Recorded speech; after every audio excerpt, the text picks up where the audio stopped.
నమస్కారం అండి. నా పేరు సోమశేఖర్ రెడ్డి. 12 సంవత్సరాల పైగా ఇంగ్లాండ్‌లో నేను పనిచేసి, తర్వాత 25 సంవత్సరాలుగా నేను అపోలో హాస్పిటల్‌లో పనిచేస్తున్నాను. నన్ను క్లుప్తంగా విటమిన్ డి గురించి అడిగారు. దాని గురించి మీకు చెప్దాం అనుకుంటున్నాను నేను. మేము చదువుకునే రోజుల్లో 35 సంవత్సరాల ముందు వైటమిన్ డి అంటే అది ఎముకకు సంబంధించిన విటమిన్ను, అది ఎముక ఆరోగ్యం కోసం ఇవ్వాలి అంతవరకు వచ్చేది అంతే. అంతకుమించి ఏమి ఉండేది కాదు. కానీ ఇప్పుడు వైటమిన్ డికి శరీరంలో ఎన్ని రకాల పనులు వైటమిన్ డి చేస్తుందో అన్నది రీసెర్చ్ జరిగే కొద్దీ రకరకాలుగా తెలుస్తుంది. అంటే ఒంట్లో ఉన్న చాలా అవయవాలకి వైటమిన్ డి అవసరం ఉంటుంది. అంటే మనం సింపుల్గా ఎముక రక్షణ గురించే కాకుండా రకరకాల క్యాన్సర్ ప్రివెన్షన్ కోసం కూడా, క్యాన్సర్ రాకుండా కూడా వైటమిన్ డి రక్షిస్తుందని చెప్పి రీసెర్చ్లో తెలుస్తుందన్నమాట. కాబట్టి మన ఎముకల గురించే వైటమిన్ డి అనే మేము చదువుకున్నప్పుడు ఉన్నది ఇప్పుడు చాలా వరకు మారిపోయింది. ఇంకా వైటమిన్ డి నిజంగా చెప్పాలంటే చలి ప్రదేశాల్లో ఎక్కువ ఎండ ఉండదు కాబట్టి అక్కడ ఎక్కువ అని అనుకుంటాం అన్నమాట.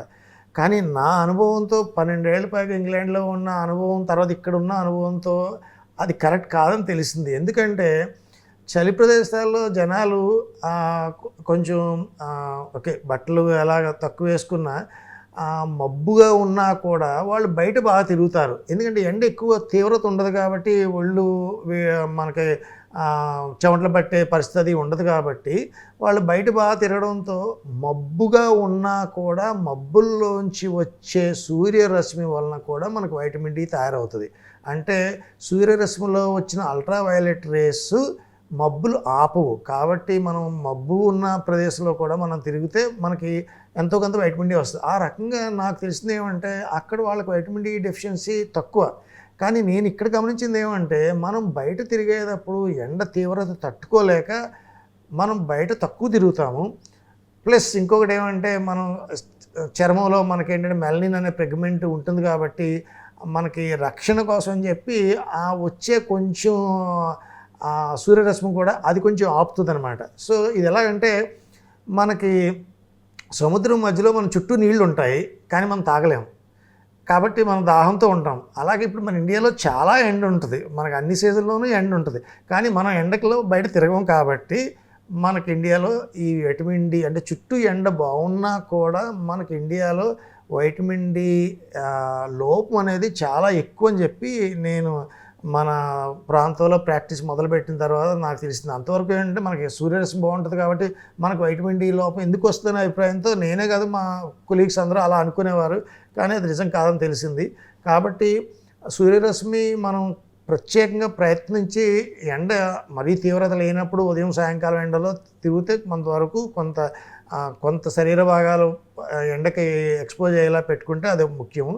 అది కాకుండా మనం తీసుకుని బ్యాలెన్స్డ్ డైట్లో కాల్షియము, విటమిన్ డి ఉండి ఆహారాలు అంటే మనకి పాలు పదార్థాలు ఇలాంటివి మనం ఉండేట్టుగా చూసుకుని అవి లోపాలు లేకుండా ఉంటే మనకి ముఖ్యం. ఇంకొకటి ఏమంటే వైటమిన్ డి లోపం ఉంది అని మనకు చాలామందికి తెలియదు. మనకి ఇంతవరకు మొదట్లో మేము చూసే పేషెంట్లకి ఎప్పుడైనా మాకు అనుమానం వచ్చినప్పుడు వాళ్ళకి వైటమిన్ డి టెస్ట్ చేసి వాళ్ళకి లోపం ఉంది అంటే వాళ్ళు డెఫిషియన్సీతో ఉన్నారు అనుకున్నప్పుడు వైద్యం చేసేవాళ్ళం. ఆ టైంలో నేను చాలామంది ఈ యంగ్స్టర్స్ అంటే 25-30 సంవత్సరాల సాఫ్ట్వేర్ ఇంజనీర్లని చాలామందిని రకరకాల ఒళ్ళు నొప్పులతోనూ అది చూసేవాళ్ళం. ఎందుకు వస్తుందో, ఎందుకంటే కీళ్ళవాతము ఏమీ ఉండేది కాదు, అయినా ఎందుకు వస్తుందో తెలియట్లేదని చెప్పి వైటమిన్ డి టెస్ట్ అది చేస్తే చాలా తక్కువ ఉండేది. అప్పుడు ఎందుకంటే వాళ్ళు 24 గంటలు లోపలే ఉన్నారు, అసలు బయట తిరిగే అవకాశం ఉండదు వాళ్ళకి ఖచ్చితంగా లోపం కాబట్టి వాళ్ళకి వైటమిన్ డి ఇచ్చేవాళ్ళం. తర్వాత ఇలా చేయగా తెలిసింది ఏంటంటే ఈ వైటమిన్ డి లోపం అనేది చాలామందికి చాలా తీవ్రంగా ఉన్నట్టు మనకి అర్థమవుతూ ఉంది. కాబట్టి ఇప్పుడు ఆ టెస్ట్ చేయడము, టెస్ట్ కోసం 2-3 రోజులు మళ్ళీ వెయిట్ చేయడం అనేది మానేసి ఏమాత్రం అనుమానం వచ్చినా కూడా వైటమిన్ డి స్టార్ట్ చేస్తున్నాము. అంటే దానివల్ల చిన్న అరుదుగా ఎప్పుడైనా వైటమిన్ డి ఎక్కువయ్యే రిస్క్లు అయితే ఉన్నాయి కానీ ఆ రిస్కులు వచ్చే అవకాశం చాలా తక్కువ. ఎందుకంటే ఎవరికైతే ఎక్కువ తీసుకుంటున్నారో అనేది మనకు ముందే తెలుస్తుంది కాబట్టి అది ఆ ప్రమాదం రాకుండా మనం ముందు నుంచి చూసుకుంటాము. కాబట్టి ఏమంటే మనం బయట ఏదో పూర్వం మనకి సనాతన కాలం నుంచి చెప్పినట్టుగా ఆరు బయట అదే మన సూర్య నమస్కారాలు చేయడము, యోగా చేయడము అనేది ఏమంటే కొంచెం ఒంటి మీద ఉన్న బట్టలు ఎలా వేసుకోవాలి, దాంతో యోగా సూర్య నమస్కారాలు చేయడం అనేది, అంటే సూర్య నమస్కారం అంటే సూర్యుడికి దండం పెట్టుకోవడం భక్తితో అన్న దాన్ని ఒక పక్కన పెడితే, యాక్చువల్గా సూర్య నమస్కారం అనేది సూర్యుడు ఎదురుగా చేసి ఆయన ఎదురుగా ఈ వ్యాయామాలు చేయడం వలన మనకి ఆ సూర్యరశ్మి తగిలి మనకి ఆరోగ్యప్రదాయం, అంటే ఆయన సూర్యుడు ఆరోగ్యప్రదాయం అంటే భక్తి మార్గంలో కాకుండా ఇలా ఆలోచించండి, మనకి ఆయన ఎదురుగా ఆయన మనకి పెద్దలు చెప్పినట్టుగా సూర్య నమస్కారాలు చేస్తూ ఉంటే సరిగా మనకి సూర్యరశ్మి తాకి మనకి ఆ లోపం లేకుండా మనకి ఇన్ని రకాలైన ఆరోగ్యాలు, అంటే ఎముక బలమే కాకుండా రకరకాల క్యాన్సర్ల నుంచి కూడా తగ్గే అవకాశం ఉంది. ఎటువంటి మనకి సూర్యుడి ద్వారా డైరెక్ట్గా వస్తుంది.